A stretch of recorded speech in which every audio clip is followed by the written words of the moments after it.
The manhwa opens with a girl staring blankly at her reflection in the mirror.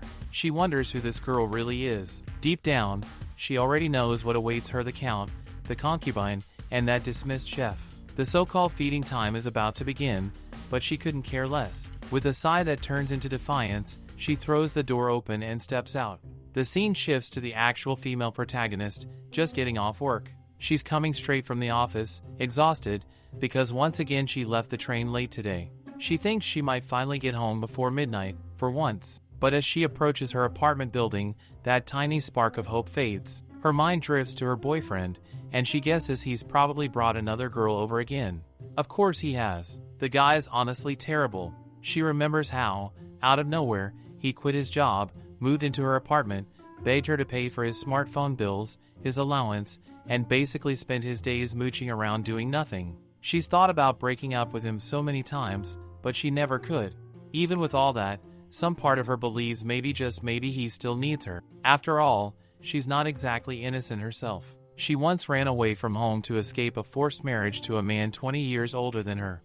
Back then, she thought she was saving her own future. She found what she believed was a great job at a black company, thinking things might finally turn around. But then came him, that leech of a boyfriend, and everything spiraled. Now her stomach growls painfully. She wonders if she should just eat the side dishes she bought without him finding out. If he sees her eating without asking, would he hit her again? She remembers how she used to dream about being surrounded by a kind husband and adorable children. How did things turn out like this? That thought barely finishes when a truck suddenly swerves into her lane. The driver blatantly ignores the traffic light. Her body tenses, but strangely, she isn't scared. She closes her eyes, feeling everything fade into stillness. Then, out of the dark, a voice echoes asking if she's listening. They say the investigation is over, and she can't make any excuses anymore. Confusion hits like a slap. Literally, someone strikes her across the face. Her vision clears, and she sees a man before her, Ryan, her lover. Only, something feels completely wrong. She realizes she's not in her apartment anymore. He's standing over her, cold and furious, demanding she confess. Her mind spins as flashes of memory strike an accusation of embezzling the night's funds. Panic surges. She insists to herself that she didn't do it. Ryan doesn't believe her. He accuses her of sneaking off to some village, spending the money to pay off her debts. Her thoughts trip over themselves. She wants to deny it, to scream that he's wrong, but before she can, he calls her name. Angelica. Her whole body freezes. That name doesn't make sense. But he's still talking, telling her that she's fired as of today and that she'll have to return every penny she took. The words echo through her like ice water. She drops to her knees, anger and disbelief colliding inside her chest. Sure, she's wished for her company to explode 100 times over. Who wouldn't? But that doesn't mean she's the kind of person who'd commit a crime. Then another realization crashes in. Why does he keep talking about nights? Why does she work in a place like that? And what's with this weird outfit she's wearing? Her heart pounds as her mind spins. She's not the same person anymore. Something's off, so off it's terrifying. What the hell is going on? Ryan doesn't care about her confusion. With a cold expression, he orders his men to lock her up. She barely manages to process what's happening before they grab her. Just like that, he turns his back and walks away, leaving her shouting after him. And from that moment on, the girl once known as Angelica is dragged into a nightmare she doesn't even understand. Angelica, formerly the daughter of a poor baron, had always struggled to make ends meet. Life wasn't kind, but she fought through it, taking any chance she could find to earn a living. Eventually, she landed a position as a cook for the prestigious Matisse Knights, a place of power and reputation. It wasn't glamorous, but it was stable, and that was enough. Somewhere along the way, she fell hopelessly in love with the head of the Knights, the same man who would later betray her, Ryan, that heartless bastard who now stood at the center of her downfall. Now, she's being branded as an embezzler. The label sticks to her name like a curse. And yet, deep within her, something begins to stir memories that don't belong to Angelica at all. Because once, she wasn't Angelica. Once, she was Ike, a 23-year-old woman from another world. She remembers her mentors, her struggles, her ordinary yet precious life. The realization hits her hard and cold. It's unbelievable, but she's been reincarnated into someone else's body. Into this person's body. Into Angelica. At first, the familiarity of everything nags at her. The castle, the uniforms, the names, it all rings a bell somewhere deep in her mind. Then it clicks. The Eclaton Kingdom. The noble houses. The knights who could wield magic. It's the setting of that game. It's the game, the Otone game she used to obsess over. The stage is the Eclaton Kingdom, where only high-ranking nobles can use magic. The protagonist? A commoner girl with mysterious powers who can cast multiple spells. A game of romance, politics, and magic that she spent countless nights playing. Ayaka can barely breathe. She can't believe it. She's actually been reincarnated into the world of her favorite game? The one she used to play non-stop until her phone battery gave up? It's insane. On paper, this should be a total dream come true, a fantasy rebirth in a world she adored. But reality hits like a slap in the face. Now is not the time to be happy. Because she hasn't been reborn as the protagonist, but as the villainess. The one who's about to be executed for embezzlement, a crime she never committed. As she sits in the cold, damp cell, she can't help but think about Ryan again. Why does he look younger than he should? Then a horrifying thought crosses her mind. Maybe this is before the main story begins. Maybe she's in the prologue, the part where everything goes wrong for the villainess before the real heroine even appears. She sighs deeply. It doesn't matter anyway. Whatever point in the story this is, it's not like she can fix anything from a prison cell. She's destined to die here, branded a criminal. She thinks bitterly that maybe next time, if reincarnation is real, she'd rather be born as a bird, something free, something that can fly away from all this nonsense. A week passes in suffocating silence. Then, one morning, a knight appears at her cell door and orders her to come out. Her stomach drops. It feels like the end. This must be it, the time for her execution. She swears to herself that she's innocent, but no one cares. Her heart races, hands trembling, but she forces herself to stand. At this moment, she has no idea that everything, the people, the world, the story she thought she knew is about to twist in ways she could never imagine. She is about to get on the carriage, her hands trembling as the realization sinks in. She's sure they're heading straight to the execution ground. Looking back, she can see where the nightmare began. It all started 2 months ago, right after she became the cook for the knights, assigned there under Captain Ryan's orders. He was the one who first told her that he liked her, and soon after, she also grew used to sneaking around with him. That day, she is all set to make a delicious dinner, slipping through the corridors like a shadow. Sneaking in is such a hassle, but it can't be helped. Ryan clearly doesn't want their relationship to be public in front of the others, and she gets it. So she plays along, quietly. The scene shifts, her face turns pale as she calls out to Ryan. He looks at her, confused, while she's frozen in disbelief. He even ate her portion too. Just when she was busy washing the dishes, he casually explained that it wouldn't have tasted good once it got cold, so he just ate it. She can't believe it, like seriously? Especially since she's the one paying for all the food expenses. He's already hyped up, asking her to prepare desserts too, and she can't help but stare at him. He looks way too happy devouring everything in that room. And just like that, before she even realizes it, she goes broke, completely broke. Nights blur into each other as she keeps washing dishes until late hours, too tired to even complain. She convinces herself that he's working hard too, being a knight and all, so maybe she should just support him no matter what. One night, she sneaks into the kitchen again, thinking about what to cook for dinner this time. But then, she freezes. There's a sound, a voice, a laugh. Someone's kissing Ryan and calling out his name. Her heart just drops. She can't believe what she's hearing. So this is what it comes down to. In the end, she was nothing more than a convenient cook, wasn't she? The next day, she is accused of embezzlement, a completely false charge. Her mind spins as she tries to make sense of it all. She wonders if there will be some kind of trial or hearing, but the place she's taken to looks eerily familiar. Wait, this seems to be her house, so it isn't a death sentence, after all, just a demotion to commoner status. Still, if that's the case, her parents will definitely throw her into a brothel or prison to pay off their debt. The thought weighs on her chest like a stone, leaving her heavy-hearted. She's told to get off the carriage, her steps slow and unsure. Then her eyes catch on another carriage parked nearby, new, polished, unfamiliar. But that emblem, it's not one she recognizes from her world. A maid steps down gracefully, bowing as she tells her that the master and the guest are waiting in the living room, urging her to hurry. Angelica can't understand why there's even a guest here for her, but she follows anyway. The gates open, and the moment she enters, her father's face turns stormy. He snaps that she's finally arrived, scolding her for being late and demanding to know if she took some kind of detour. Her mother joins in, voice sharp with frustration, lashing out that because of her, the barony is about to get crushed. Angelica freezes, but before the tension can rise further, another figure steps forward, asking everyone to calm down. She turns toward the voice and sees him, so this is the person who came to see her. He introduces himself as the butler of the arson family. She blinks, confused, mumbling an awkward okay, but her mind races. Did he just say Count Nightley?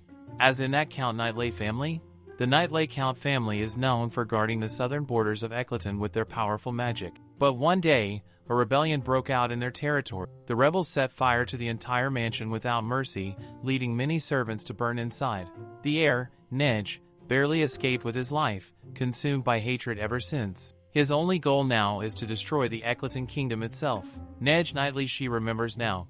He's one of the capture targets in the game, and it's supposed to be one of the best routes. Her mom taps her arm, snapping her out of her thoughts, and tells her that the Nightley Count is willing to cover up her embezzlement charges, but in return, they'll marry her off to him. Angelica's heart almost stops. This is not good news. Why would she marry into that cursed household? Her father adds sharply that this marriage is their only condition to pay off the family's debt and keep her crime from going public. She thinks about it. Sure, it sounds like a deal. But being involved with someone connected to rebellion? Not great. Shira, the count in question, doesn't even have a formal portrait, but his reputation is infamous. Worse than Ryan, honestly.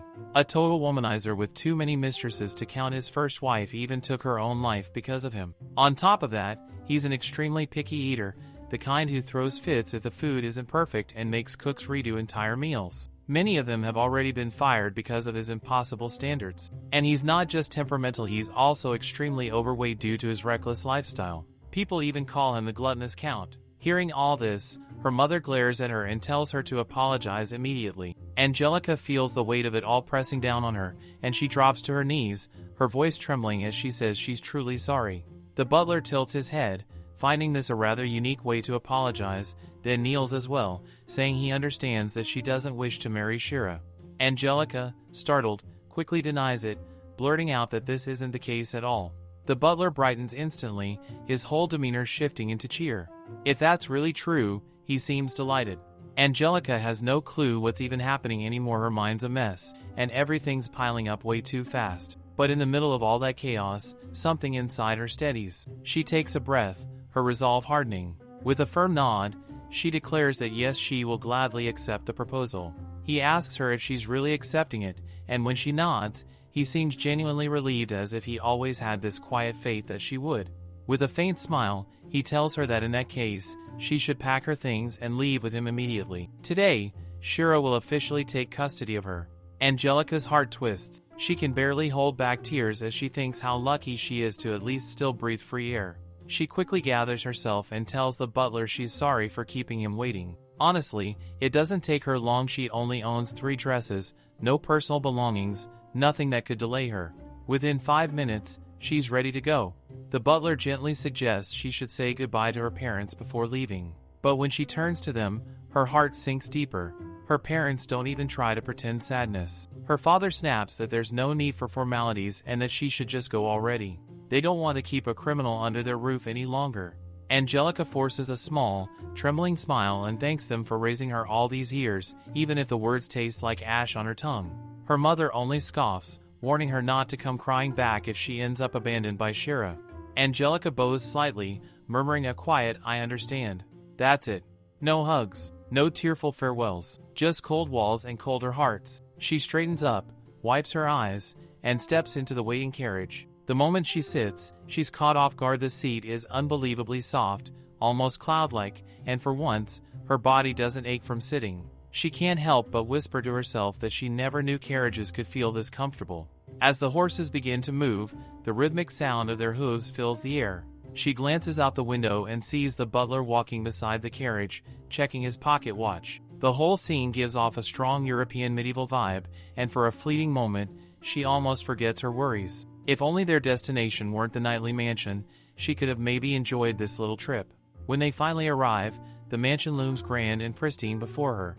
Inside, the butler gathers the servants and introduces her as the master's future wife. The words feel too heavy for her to process. Angelica bows politely, saying she's new and will humbly rely on everyone's guidance. A woman with a graceful posture steps forward and introduces herself as Lara, the main maid assigned to serve her. Angelica blinks, a bit confused. She's been taking care of herself her whole life. Having someone serve her feels foreign, almost awkward. Lara, however, smiles warmly and says she'll guide Angelica to her room and help her cleanse her body afterward. That last part makes Angelica a little self-conscious. Does she smell bad or something? She quickly lowers her head, cheeks flushed, following Lara through the elegant hallway. Meanwhile, from the corner of the corridor, a little girl peeks out curiously, watching them. Her wide eyes follow Angelica as she passes, quietly wondering if this newcomer is some kind of guest. After the shower, Lara gently works on Angelica's hair, her hands moving with expert grace. It soon becomes clear that the entire washing process was more about caring for her hair than anything else. The fragrant oils and warm water leave Angelica feeling lighter than she has in years. Lara smiles and tells her to take her time, to enjoy the bath and relax a little more. It's her moment to breathe. For Angelica, the whole experience feels like heaven. The warmth, the softness, the care, it's something she never thought she'd ever experience again. But the moment she remembers the reason behind all this pampering, her chest tightens. This is all just preparation to present her polished self to that big, fat Count, Shira. She's heard plenty of rumors about him before, back when she worked for the Matisse Night Order. Everyone said Count Shira had a terrible time finding a second wife. Every noble daughter in the kingdom rejected his proposals. In short, no one wanted to marry him. So in the end, they must have decided to buy her instead. Thinking about that makes her sigh deeply. Her second life sure isn't going easy on her. When she's finally dressed, she glances at the mirror and freezes. For a moment, she doesn't recognize herself. The tired, dull-faced woman staring back has completely transformed into someone who looks like a princess. Her skin glows, her hair shines like silk, and her dress sparkles faintly under the light. She blinks in disbelief.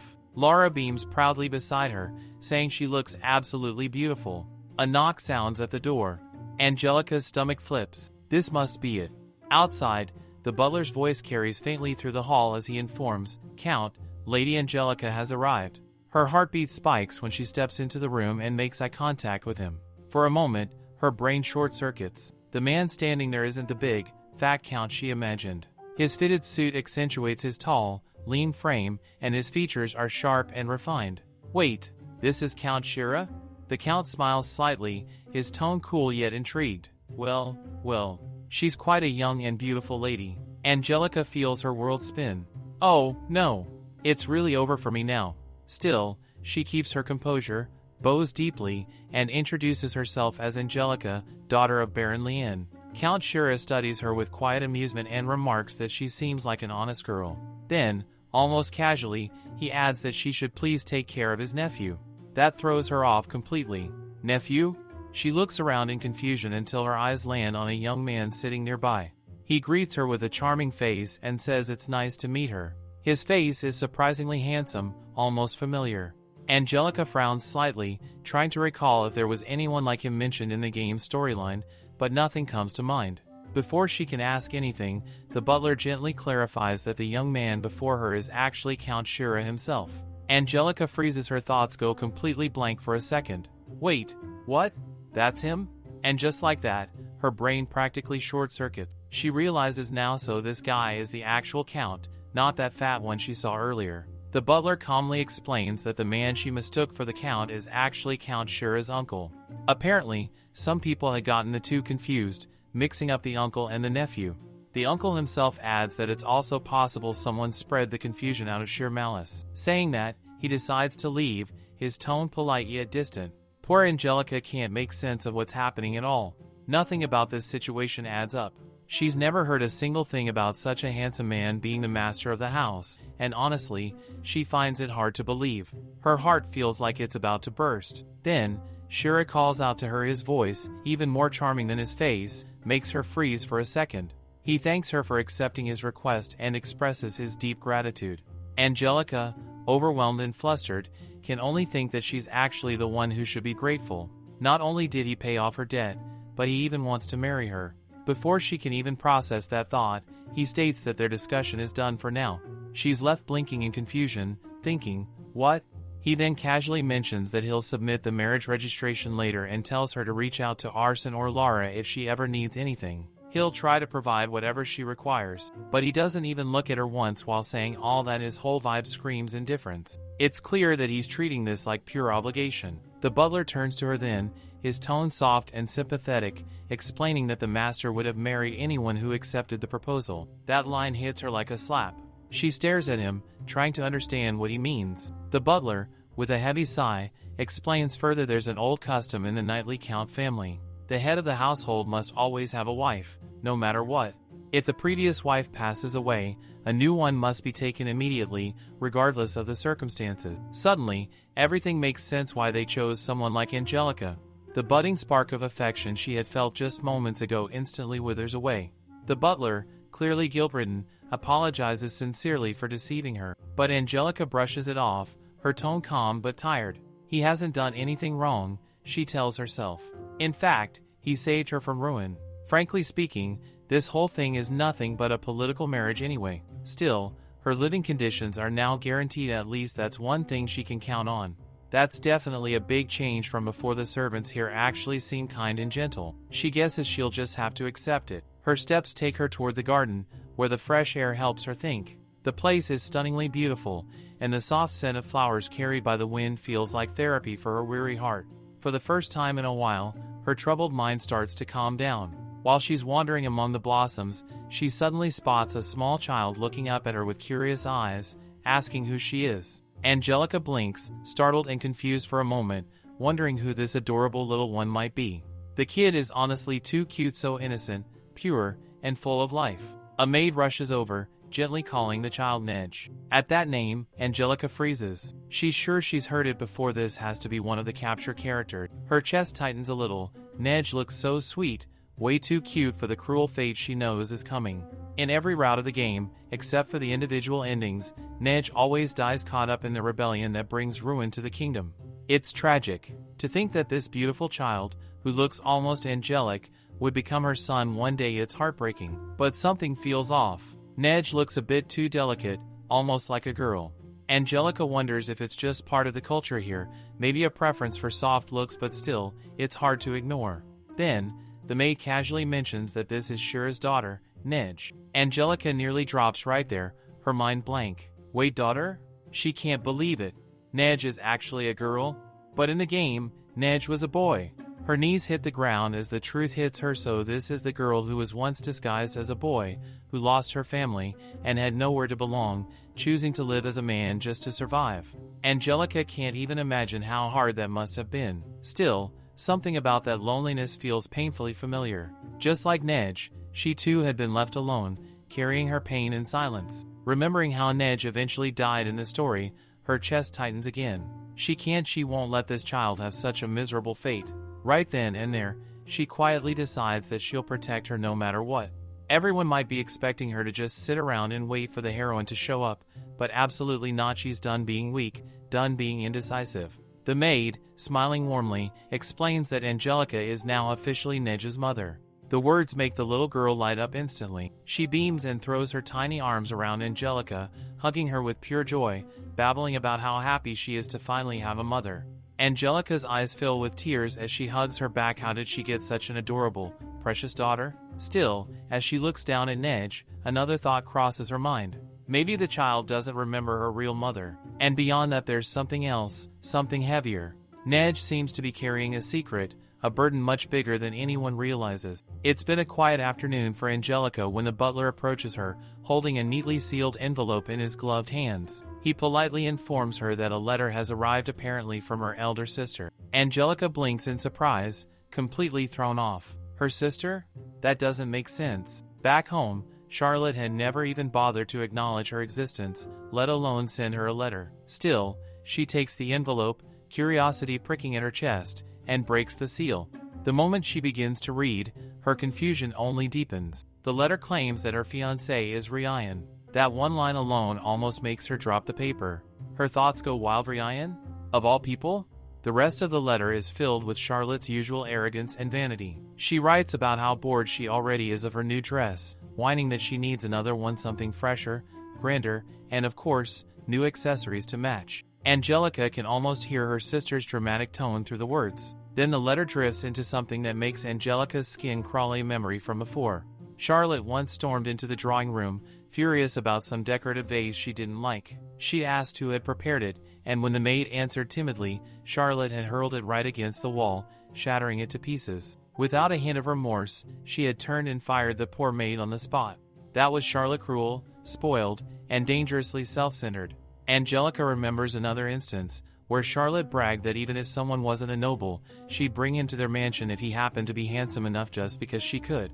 Their butler had once tried to talk sense into her, saying that the man she was obsessing over was already married.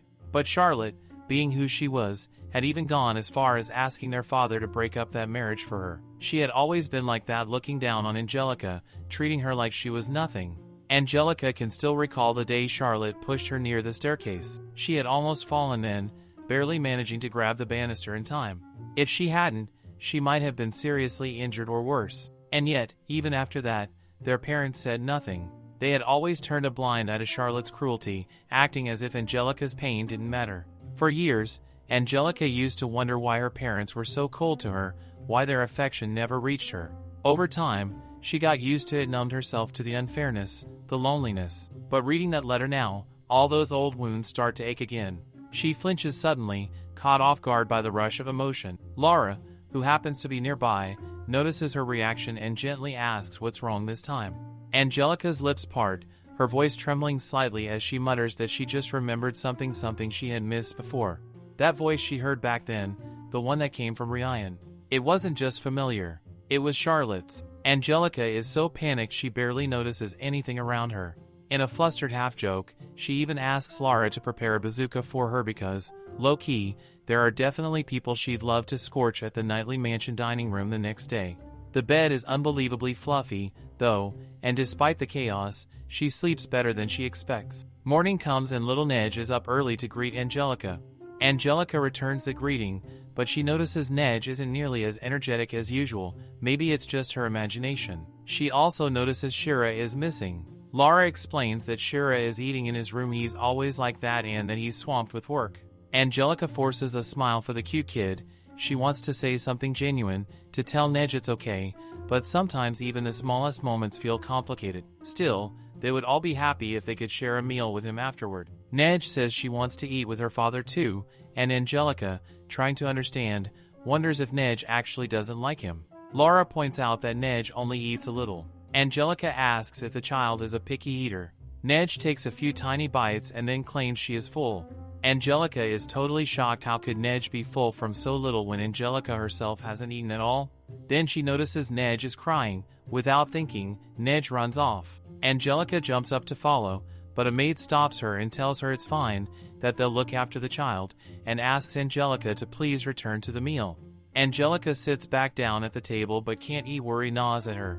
Neige doesn't come back to the dining room, and the empty chair hangs over Angelica like a small, sharp worry she can't shake. She's left staring at the place where the child should be, feeling more shook than she expected, because tiny things keep stacking into something huge. In the end, she can't even eat her food at all and returns to her room in silence. The next day, she tells Laura that she has nothing for him to say, so she can leave for today. But Laura argues that, actually, Shira has ordered her not to leave her side. Then it suddenly hits her. She apologizes sincerely, saying that if she's done something wrong, she's super sorry. Yet the more Angelica thinks about it, the more she's sure that, for them, she's basically treated like a criminal. Of course, they've put some surveillance on her. She understands Shira's feelings, though, so she tries not to worry too much about it. Then the maid asks if she already knows about Joanna. Angelica wonders if there was any character named that and if she's related to someone whose name they're not even allowed to say. The two of them seem to think of something, but before Angelica can ask more, they hear a commotion. Angelica rushes to see that Shira is scolding Neige again for leaving her meal unfinished. Neige tries to explain something, but Shira doesn't listen. She adds sharply that Neige should at least try to eat all the good food that's given to her. At this rate, she's going to become malnourished. Neige, crying hard now, insists that she doesn't want to eat. Shira tries to pat her gently, telling her that she's troubling the maids because of her selfishness, but Neige shouts back that he's the real stupid one. Then she starts crying even louder. With that, Shira leaves, clearly exhausted. Angelica can tell this is a major conflict. Neige's refusal to eat feels really serious. But even though Shira storms along like that, not even listening, the reason behind all this still feels kind of stupid. Angelica turns to Laura, quietly wondering why Neige refuses to eat at all. Lara explains that the doctor said Neige has developed a fear of food. Angelica starts to wonder if something happened in the past. She can see that Lara is about to fetch silence for this too, but Angelica really wants to know. She starts pondering it herself, thinking hard. She's sure they need to create an environment where Neige can eat freely without fear. An hour later, they still can't think of anything. Honestly, Angelica has zero experience in raising children. Till now, she's only made various dishes but nothing like this situation. It's giving her low-key anxiety, but she knows she can't just stand by. Angelica thinks that maybe children might like something simple, but then again, it could be that Neige is scared of the dining table itself. So, she tries feeding her inside her room instead, but that doesn't help either. If only she knew the reason behind Neige's fear of food, it could actually help her fix it. She decides to start thinking from Neige's perspective what could possibly scare her so much that she can't even eat. Maybe someone eating her portion without telling her? Something clicks in Angelica's mind. She immediately asks Lara to bring her something to write with. Once she gets it, she writes something quickly on the paper, then asks Lara to prepare everything exactly as written. Lara looks confused, wondering what Angelica is planning to make. Angelica just grins and says no, they're going to make it themselves. All excited, she heads straight to the kitchen. She greets the chefs politely with a bright, "Good day," and asks if she can borrow the kitchen for a little while. The chefs look visibly uncomfortable. Clearly, they're not used to nobles cooking. They hesitate, wondering aloud if the Countess isn't allowed to cook. Angelica assures them that's not the case, they just need a few minutes. She can see they're worried she'll mess up their workspace, so she offers confidently that if they're that uneasy, they can assign someone to watch over her. The chefs exchange glances and finally agree. With that, Angelica secures her spot in the kitchen. She's practically glowing with excitement now. The vegetables and meat are all prepped and fresh, it's totally worth cooking with. Though, honestly, she thinks it's kinda wild having to make everything from scratch when modern people could just grab it from the supermarket. Lara watches curiously and asks if Angelica has any cooking experience. Angelica nods and says yes, back at her parents' house, she used to cook for her family. Still, she can tell they have no idea about her work at the Knight's Order, so she plans to keep that little detail a secret. The prep work is finally done. She then asks Neige to bring over and prepare a high chair. One of the maids nearby nods but looks curious about what Angelica's up to. Angelica explains that she's going to let Neige help with the final touches. The cooks instantly get nervous, warning that Neige shouldn't be anywhere near fire. Angelica quickly reassures them Neige's job isn't about fire. She's just going to make the shapes. The entire kitchen is in chaos, every chef looks utterly confused. Neige is there, practically bouncing on her feet, thrilled to see Angelica. But Angelica, walking in with her usual calm authority, thanks her for coming and says she wants her help with dinner. That single line instantly deflates Neige's excitement, her bright eyes dim, and she quietly pulls her hand away, disappointment written all over her face. Angelica, catching that reaction right away, quickly adds that making dinner herself is actually fun, plus, she likes knowing exactly what ingredients are going in. Neige blinks at her, a little unsure, wondering if that's not kind of scary in itself. Angelica smiles knowingly. Of course, she knew that thought would cross Neige's mind. She tells Neige they should make the dinner together, which instantly brings that spark of joy back. Neige nods eagerly, says okay, and runs off to wash her hands. When she returns, Angelica gently ties an apron around her and says that they'll start by making gyoza. Every chef in the kitchen freezes. Gyoza? Their faces scream confusion. None of them have any idea what that even is. Angelica catches on immediately, of course they wouldn't know, and she decides to play it up. She straightens with an overly serious look and announces to the room that surely they must know about the great chef Chakla, whose legendary gyoza variations are said to number in the hundreds. No, wait, scratch that, they'd exceeded thousands. The chefs exchange uncertain glances, whispering among themselves, trying to recall if they've somehow missed this mythical chef Chakla. Angelica keeps a perfect poker face, though inside she's cracking up. Even she has no clue who Chi or Chakla is, it's a total made-up story on the spot, but she commits to the bit like a pro. Turning back to Neige, she tells her to watch carefully, first do this, then that, and finally close it up. It's been a while since Angelica last made them, but her movements are still smooth, precise, and confident. The little dumplings look perfect, and the kitchen smells amazing already. Neige peers at them closely, fascinated. She calls them cute, describing them as small and fluffy, which instantly short-circuits Angelica's brain for a moment. Still, The fact that Neige is this interested makes her heart melt a little. Neige, now fully hyped, can't wait to make them herself. Angelica has already prepared the filling safe, healthy, and perfectly fine for kids to eat, so there's no worry. The whole scene feels cozy and warm, like a slice of happiness tucked into a chaotic kitchen, with laughter, steam, and the sound of gyoza sizzling away. Angelica is honestly so hopeful that Neige will like at least one of the gyoza she's made. Neige is done with her filling now, and she turns to her mom, eyes sparkling, asking her to look at the shape she's crafted. Angelica bends down, gives it a close look, and tells her she's really good at it and she's not lying at all. Neige is actually good at this. It's almost unbelievable that this is her first time making it. She's not just cute, she's got seriously skilled hands. Laura, who's been watching the whole thing, can't help but chime in, saying Neige is really good at this. Angelica glances at Laura, her expression softening, and asks if she wants to help too. Laura blinks, surprised, then grins and asks if she really can. And just like that, the kitchen turns into a full-on team event. Everyone's busy now: Neige, Laura, Angelica, and even the chefs who had been watching from the sidelines. The atmosphere shifts, laughter and chatter fill the air as they shape, fill, and seal each gyoza.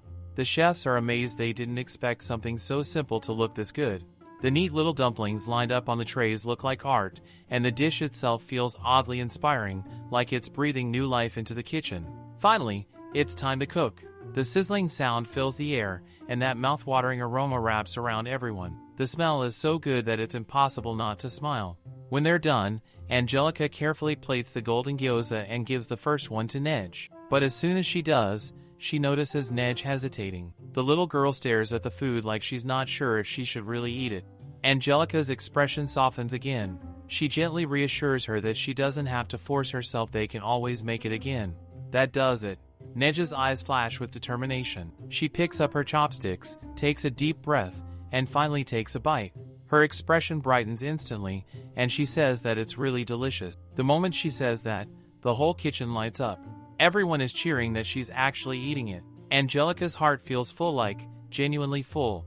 She's so happy Neige is eating properly. Even the chefs, who were just quietly observing earlier, are smiling. They're whispering that if Neige herself is eating it, then this might actually be a breakthrough. Hope fills the room like warm sunlight. But then something feels off. Angelica tilts her head slightly. There's this faint sense in her gut that maybe this wasn't such a great idea after all. Before she can even voice it, a loud voice cuts through the kitchen. What is this noise? And why is everything in such a mess? The room freezes. Every sound dies instantly, and there, standing at the doorway with an expression sharp enough to cut glass, is Shira, looking so done with all of it, ready to hear exactly what's going on. She sees that everyone in the kitchen suddenly freezes, too extra scared to even move. For a moment, she wonders if it's wrong for her to even be here. Neige and Aiding both turn their heads, realizing who has just arrived. Her father stands there, his glare sharp enough to slice through the warm air of the kitchen. Angelica can tell immediately he's furious. His presence alone shifts the entire mood. Shira, trying to smooth things over, steps in quickly and asks Neige what she's eating. Neige, cheerful as always, answers with a bright smile, "Gyoza." He turns his cold eyes to Laura, demanding to know what that is. Laura explains that it's a dish created by a great chef, light, crispy, and comforting. Then he asks, with a tightening jaw, who made it. Neige, proud and glowing with excitement, points out that she and Angelica made it together. His eyes flicker, disbelief cutting through his stern expression. Angelica, meanwhile, thinks that honesty is supposed to be a good thing, but right now, she really wishes Neige wasn't so honest. He walks toward her, his steps heavy with authority, and tells her calmly, too calmly, that he wants to talk. Would she come to his room for a moment? As she walks beside him, Angelica notices the route. It's the same way that leads back toward her parents' house. There's something painfully nostalgic about it, like a quiet reminder of the world she left behind. When they reach his office, he gestures for her to enter. The dim light hits her face, and she realizes this might be the first and last memory she'll have with Neige that feels this heavy. He breaks the silence first. His tone softens, just slightly, as he says it's been a year since he last saw Neige eating this happily. There's disbelief in his eyes, almost like he's trying to figure out how this stranger managed to do what no one else could. Even the top chefs in the mansion had failed to make Neige eat properly. Angelica explains quietly that she only helped a little with the cooking. She thought that if Neige could participate, it might make her feel safe, like the food wasn't something to fear anymore. He studies her for a long moment before asking, out of nowhere, who told her about Joanna. The question hits harder than she expects. Angelica shakes her head slightly and says no one told her anything, she just overheard that Neige was afraid of eating, and she guessed something might have been mixed into her food before. For the first time, his expression shifts, he looks at her differently, realizing she's more perceptive than he gave her credit for. Angelica exhales slowly and admits that she kind of understands what that's like. She's experienced something similar before, in another life, on a date arranged by her family, where even trust felt like a luxury. And in that quiet, tense office, her words hang between them, soft but heavy, a blend of pain, instinct, and quiet empathy that even he can't ignore. He had slipped a sleeping pill into her drink while she was in the restroom. When she came back, he tried to drag her toward a motel, but fate intervened, someone passing by noticed and helped her escape. Even now, thinking about that night sends chills through her. Yet, what truly broke her wasn't the assault attempt itself, but her parents' reaction at the hospital. Her mother's words still burn in her memory, cold and unforgiving. Why did she resist? Back to the present, Shira's sudden question pulls her out of that dark memory. He asks her who it was. Angelica blinks, confused, unsure what he's referring to. When he clarifies, the person who did that to her, she freezes for a second before quietly saying that she handed the man over to the military. She's puzzled by why he even knows about it, let alone brings it up. Trying to ease the tension, she assures him that it didn't become a big issue, so there's nothing for him to worry about. But Shira's next words make her stop breathing for a moment. His voice drops low, calm, but too serious as he says that yes, it's true. She was poisoned, and it's honestly a miracle she survived. Her pulse spikes. The air feels suddenly heavier. She manages to ask if the culprit was Joanna. He nods slowly. Yes, Joanna, his ex-wife, and Neige's mother. Angelica's eyes widen, disbelief washing over her.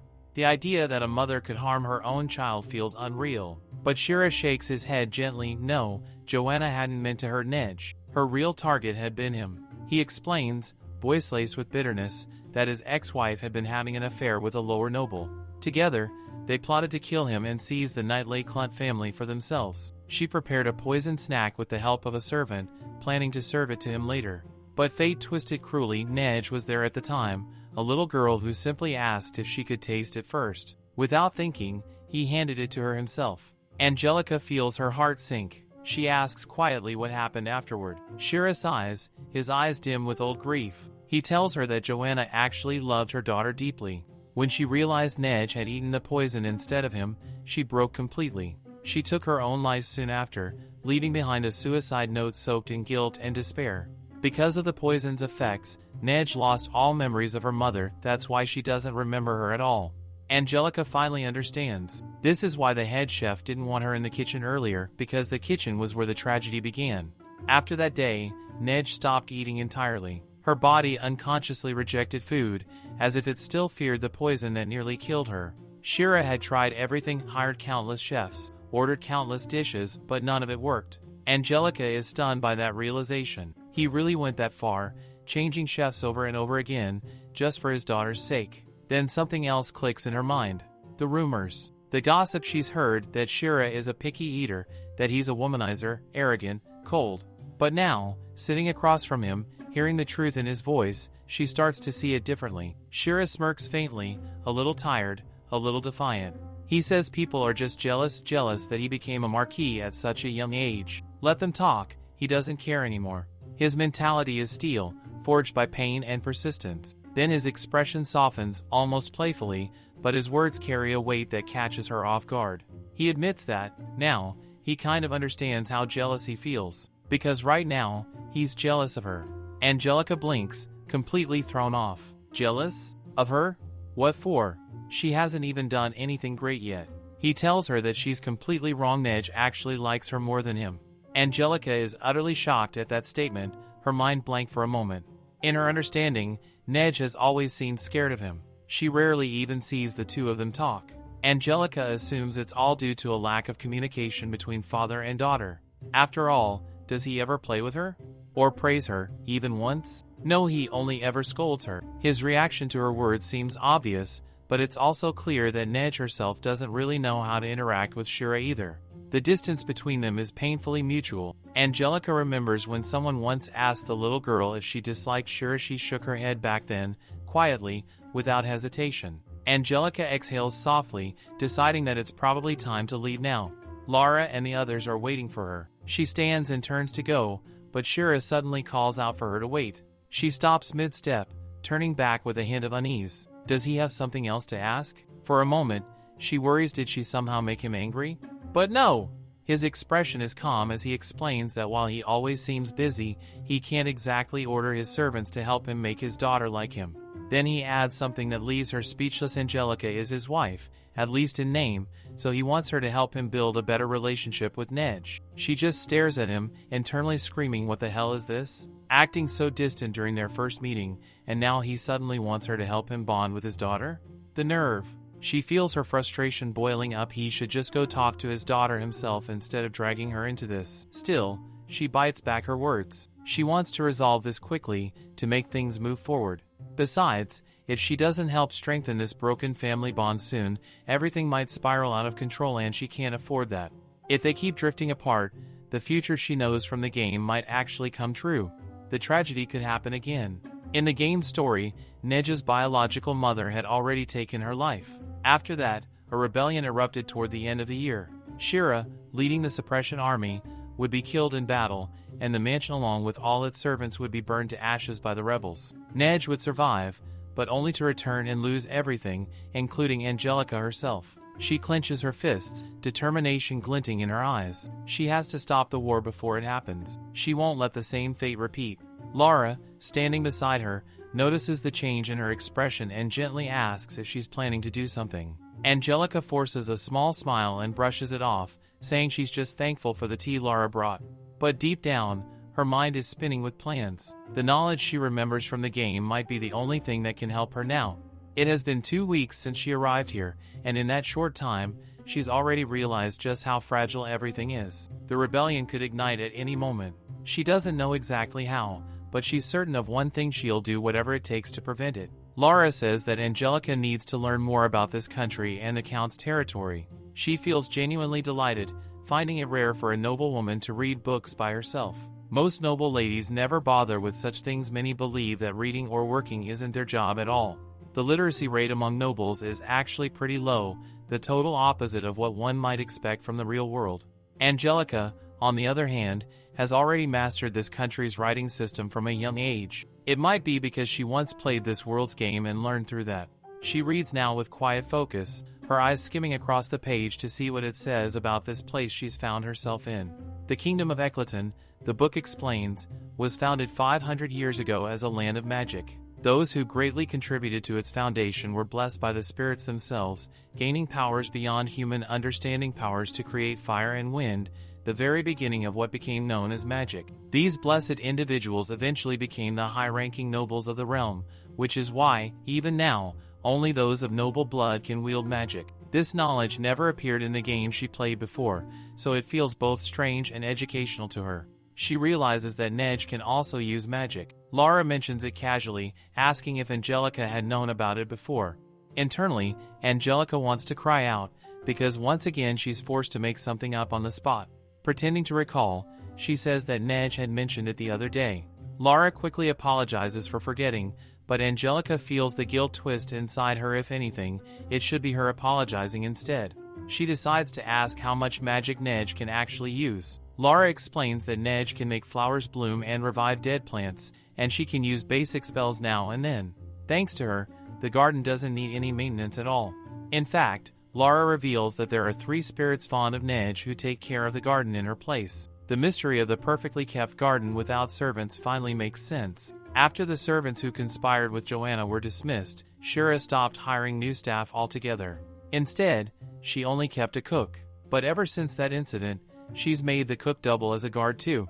Many servants quit because of that strange requirement. Shira might speak calmly, but Angelica realizes that marrying her must be a risky move for any man. She wonders just how desperate he must be. Then, Neige comes running toward her mother, calling out to her with pure excitement. Angelica joins in, calling her name with warmth. Neige asks if she's finished studying for the day, and Angelica praises her softly, patting her head, telling her she's done a really good job. That bright smile on Neige's face is truly angelic, glowing with innocent joy.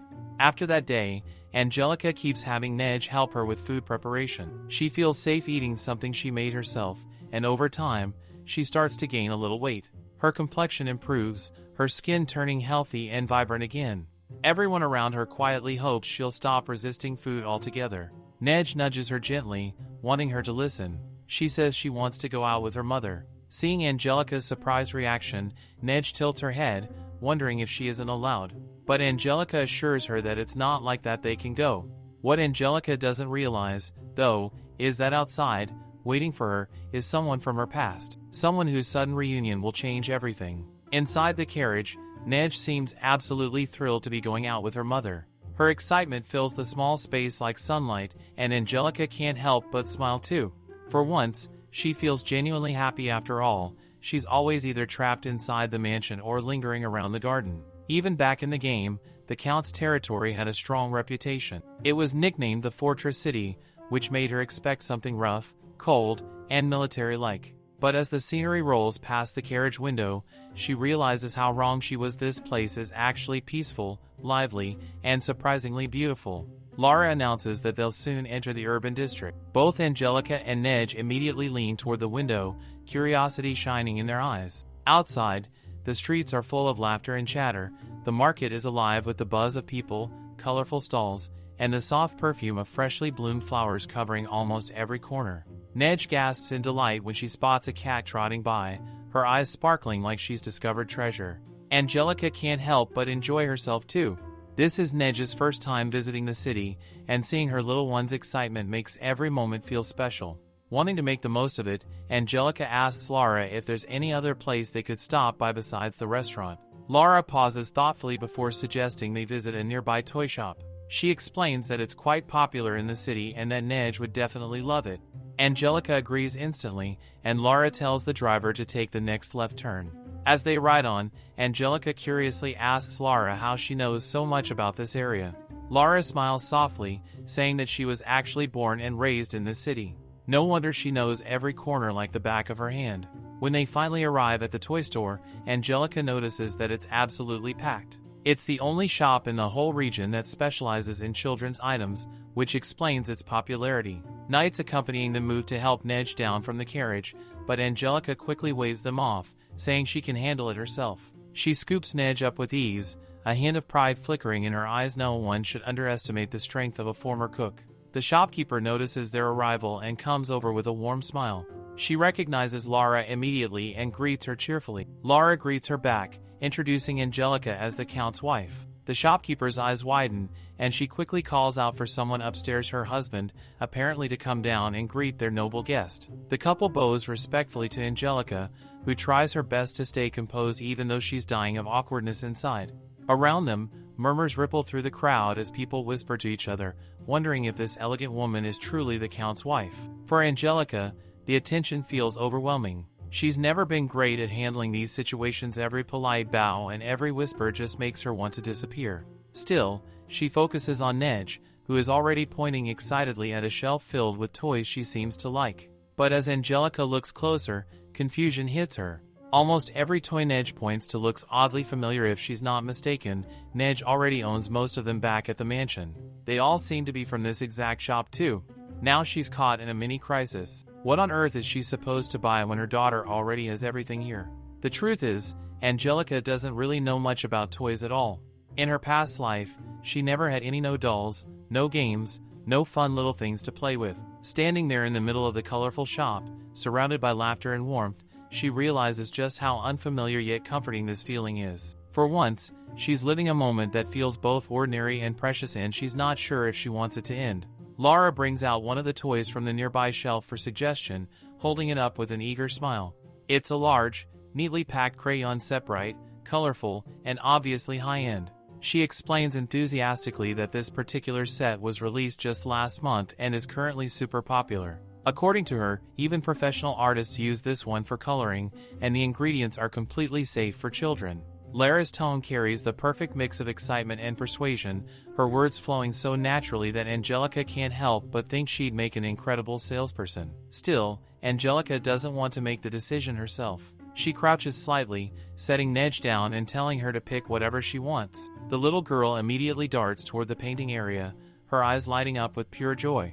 She exclaims that she loves painting, her small hands already reaching for brushes and color sets. Seeing her excitement, Angelica smiles softly and says they should get it. It's a bit expensive, definitely on the pricier side, but she silently hopes that Shiro won't mind when he sees the bill. When they move to check out, Laura takes care of the payment details. The shop owner, however, frowns a little and teases her, saying that pushing products onto customers isn't exactly a good habit. Laura just leans toward the older man behind the counter, her grandfather, apparently, and whispers for him to keep it down.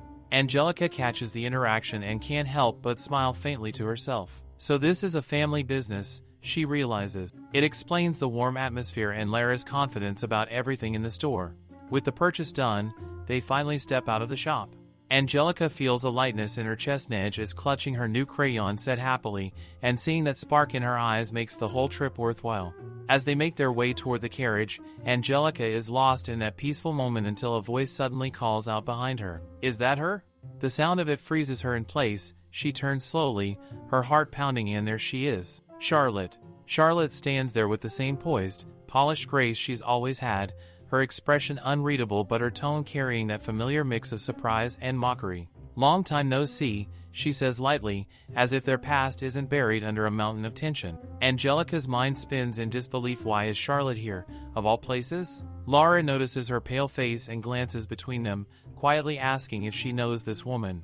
Angelica forces her trembling lips to move and replies that this is her sister Charlotte. Charlotte's lips curl into a small, knowing smile as she greets Laura, introducing herself smoothly as Angelica's elder sister. Laura nods politely, returning the greeting and introducing herself in turn. Then Charlotte bends slightly toward Neige, her eyes softening just enough to look convincing. Such a lovely child, she says sweetly before glancing back at Angelica. Her next words, though, land like a blade dash, but she isn't hers, right? Angelica stiffens. She can feel those sharp, evaluating glances as Charlotte studies her and Neige, clearly testing something, measuring every tiny detail. It's not safe, she can tell instantly. Her instincts scream caution.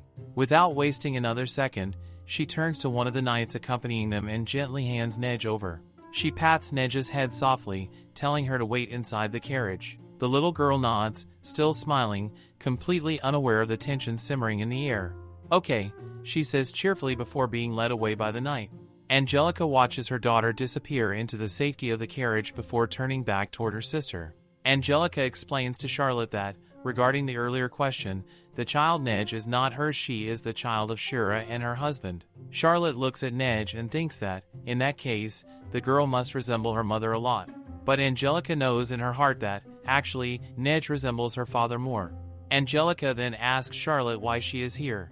Charlotte replies that she came to buy a new dress and that Ryan told her she could get as many as she wants. She scoffs, saying he should not have said that in front of her. Angelica answers that she is actually glad that Charlotte is happy too. Charlotte remarks that, still, for someone like Angelica to become the mother of the Count's daughter, the child is truly unlucky. Angelica responds softly that she also feels sorry for that. Inwardly, Angelica tries to endure this foolish talk because if she does not, she might say something unnecessary.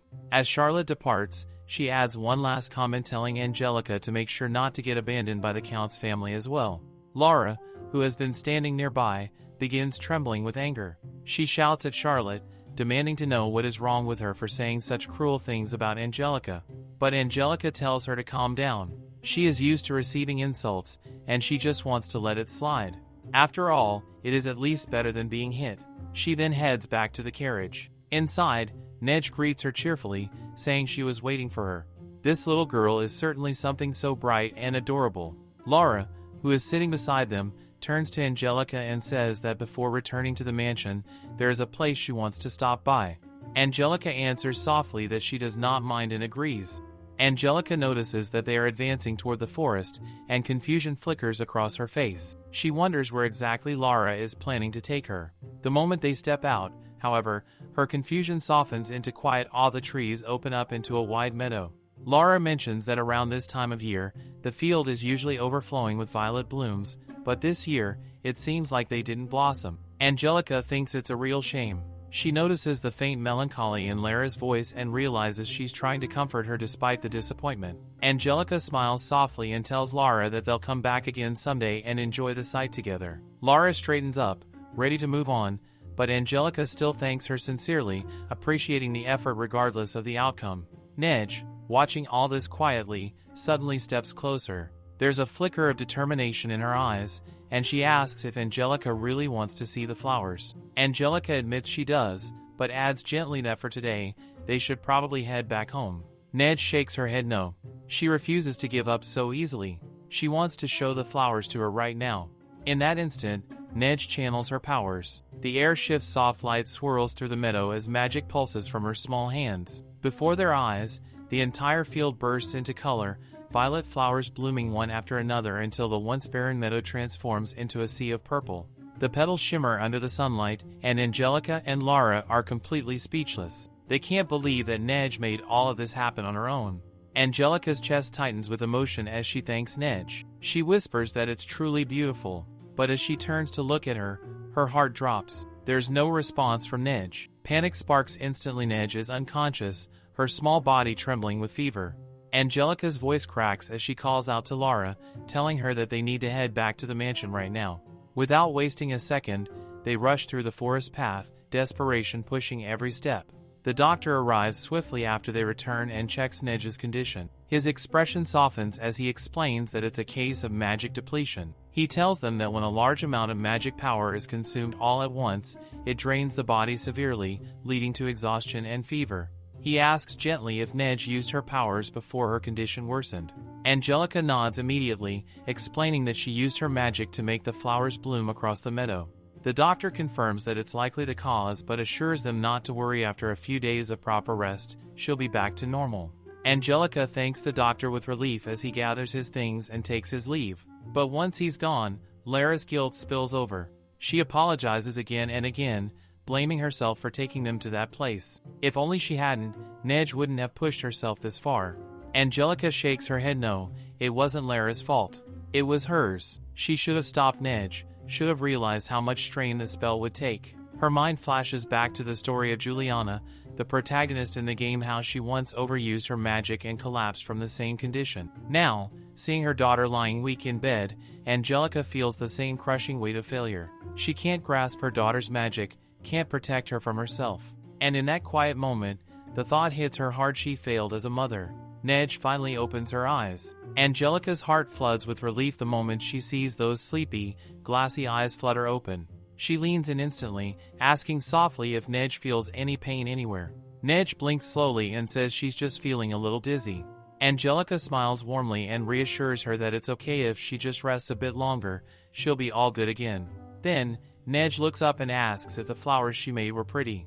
The question hits Angelica right in the chest. Her eyes well up as she nods, whispering that they were really, really beautiful. She thanks Neige for making something so magical, her voice trembling between pride and guilt.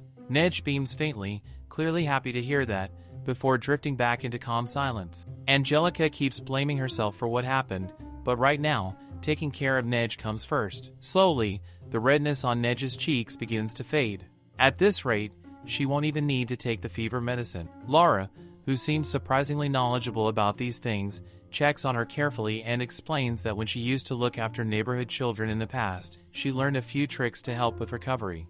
Angelica notices how deeply Neige seems attached to Lara. There's genuine comfort in how she relaxes around her. Later that night, when Angelica makes something for Neige to eat, she's glad to see her daughter eat it all with ease. Angelica chuckles softly, certain that Neige will probably get hungry again soon. Her appetite's always been like that.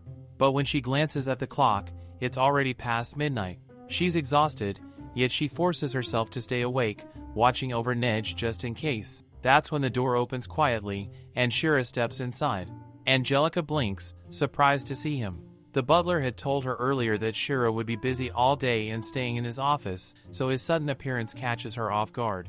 But one look at his face tells her everything. He came because he was worried about their daughter. Shira looks tired but composed as he tells her that Lara has submitted her resignation. Angelica's brain short-circuits for a second. What the hell? She instantly asks if he accepted it. He sighs and shakes his head, saying that he actually spent 2 hours trying to convince her not to quit, but Lara insisted on some kind of punishment. So, in the end, he settled on a 1-month pay cut. Angelica exhales heavily. She can tell Lara truly feels responsible for what happened, but it still hurts to see her take it so seriously. She tells Shira that he shouldn't feel responsible either, it was her own fault for letting Neige use her magic. Shira shakes his head slightly and tells her it's fine. Magic depletion cases like this are common, especially among children with high mana flow. Seeing his calm expression somehow makes Angelica relax, and she asks if his work has been easy lately. He gives a dry laugh and says he stopped at a decent point for the night, but he'll be back at it by dawn. His face looks exactly like that of a corporate slave, dead tired but still pushing through. Angelica can't help but sigh at the sight. Just then, Neige stirs awake again. When she sees Shira, her tired eyes light up instantly. Angelica glances between them and wonders if Shira might be nervous talking to his own daughter. The thought makes her smirk faintly. She leans toward him and whispers for him to pat her. Shira looks at her, confused, and asks how hard he should do it. Angelica's expression screams, "Are you serious right now?" She grabs his hand, placing it gently on Neige's head, and tells him to just do it softly. He follows her guidance, awkwardly patting Neige's head without saying a word. Angelica watches him and thinks, not for the first time, that her husband is really bad at showing affection. He just can't be honest. Being all tsundere toward a small child is peak disaster energy. Neige, however, doesn't seem to mind. She holds her father's hand with her tiny fingers and whispers a small, sincere thank you. Shira blinks, momentarily stunned, then gives a faint, genuine smile and quietly replies, "Sure." In that brief moment, the room feels softer, warmer, like all the tension has finally eased. Charlotte is really happy today because she did a ton of shopping. She's living in the mansion of her fiancé, Ryan. The Matisse Knight family is an old noble family, and the servants warmly welcome her back. While walking through the hall, she overhears a maid saying something about their portion. Ryan, sitting nearby, casually tells his brother that since he didn't eat enough, he's going to take his brother's food too. The brother, Claude, just stares blankly, and Charlotte watches them both, thinking they look oddly cute together. She greets Ryan and says she's back. He welcomes her, though his expression remains indifferent as he eats. Even though he acts like a kitten in bed, right now he's totally serious, focusing on his meal. Still, once he's full, there's this tiny satisfied smile that makes him look ridiculously happy. Charlotte can't help but be impressed, like, how in the world does he even eat for 30 minutes straight? But despite his appetite, he seems low-key pissed about one thing: the food in the dining room hasn't been appetizing lately. Charlotte sighs to herself, thinking that she shouldn't get too depressed over some food, but she still agrees with him. Poor Nights, she mutters under her breath. Ryan mentions that Angelica's cooking used to be really good. Charlotte freezes. Why is he suddenly bringing up Angelica? She bursts out, clearly annoyed, hating that woman's name being mentioned in front of her.